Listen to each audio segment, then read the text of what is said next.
what athletes have just the highest amount of muscle mass? And if I were to venture a guess, I would say sumo wrestlers, just because they're the heaviest and they carry the most mass. So maybe they have the most skeletal muscle mass. And is there a limit in the human body to how much muscle mass you could put on? Whereas anything above and beyond that, certainly from an evolution standpoint, just wouldn't make sense, because the human body, we're basically hunter-gatherers, and that we're really endurance creatures. We're not creatures that should carry a lot of mass. So I guess first question is, we know the maximum amount a human has ever carried. I'm guessing sumo wrestlers, but again, I don't know.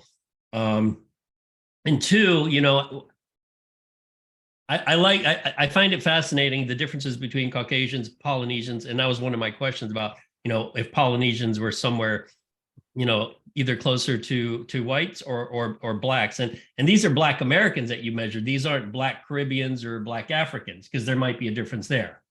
Correct, and we do have African Americans from other continents, but not enough of a data set to determine that. To answer your first question, I would, as far as athletes, I would say sumo wrestlers probably have the most. Although we've not measured any sumo wrestlers, I would love to. I would love to measure those guys. Now, secondly, as you mentioned, historically, muscle is metabolically active tissue, and there's a cost, right? Just us sitting here talking, if we're more heavily muscle, there is a cost to a caloric expenditure associated with greater muscle mass. So our biologically, we prefer not to carry that much muscle mass. There is a limit. And again, there's a caveat to that.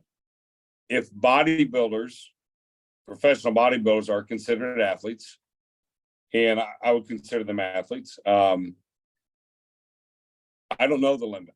We've measured bodybuilders above 7.5 muscle to bone ratios. Wow.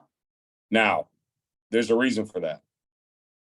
Presumably, performance-enhancing drugs move the ceiling, the biological ceiling, to points where I don't know that we know the answer to that. But those are super physiological doses of compounds that allow for that to happen.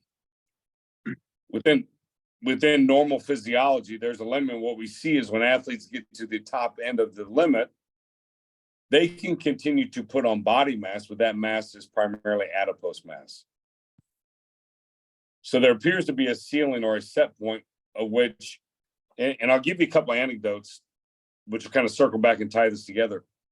There appears to be a ceiling with which the skeletal frame, it's kind of like a governor, right? To protect us from injury, protect us from rupturing tendons, avulsing tendons off of attachments. We put a governor on how much muscle mass we can hold as a human so that we don't injure ourselves. Let me give an example. And Exos is, in my opinion, one of the, if not one of the best, if not the best, training facility when you look at combine preparation for athletes. They've been doing it a long time. Mark Verstegen's fabulous. All his staff is great.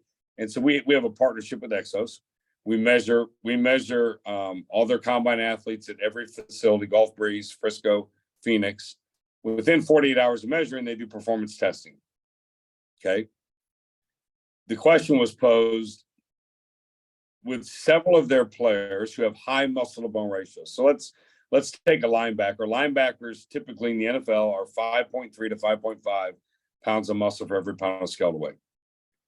So they've got a couple 5'8", 5'9" muscle to bone ratio linebackers. Now, here's what we see with those guys. Here was the question. When we put them on a force plate and do a counter movement jump, they produce some of the highest power outputs. And like we would think, right?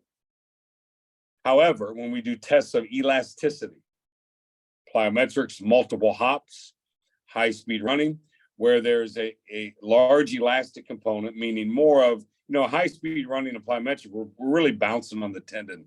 It's not a muscular force. We're kind of bouncing on the tendon. And we see huge decrements when we call upon the athlete to produce high elasticity in the high muscle to bone ratio athletes. What, and the question to me was, why do you think that is? I said, I'll tell you why it is. High muscle to bone ratio presumably means you have a light skeleton, a lot of muscle mass packed on that skeleton. When we ask it to perform an elastic, short response, elastic jump or sprint, we're asking them to have a much more tendon involvement than we are a counter movement jump or a squat. So the GTO gets inhibited, right? The Golgi tendon organ is inhibited because why? If it doesn't, the body's scared. Yeah. Right? We may injure ourselves, and so we see these performance decrements in these high muscle to bone ratio athletes in high speed running and plyometric activity, not so much in strength and just a counter move jump. And we also see through the NFL, anytime I've got a skill player or a big skill player who has a abnormally high muscle to bone ratio, I always ask the strength coach, the trainer, the nutritionist, say, tell me about so-and-so's injury history. And inevitably, 9 out of 10 times, there's a litany of soft tissue injuries associated with that individual.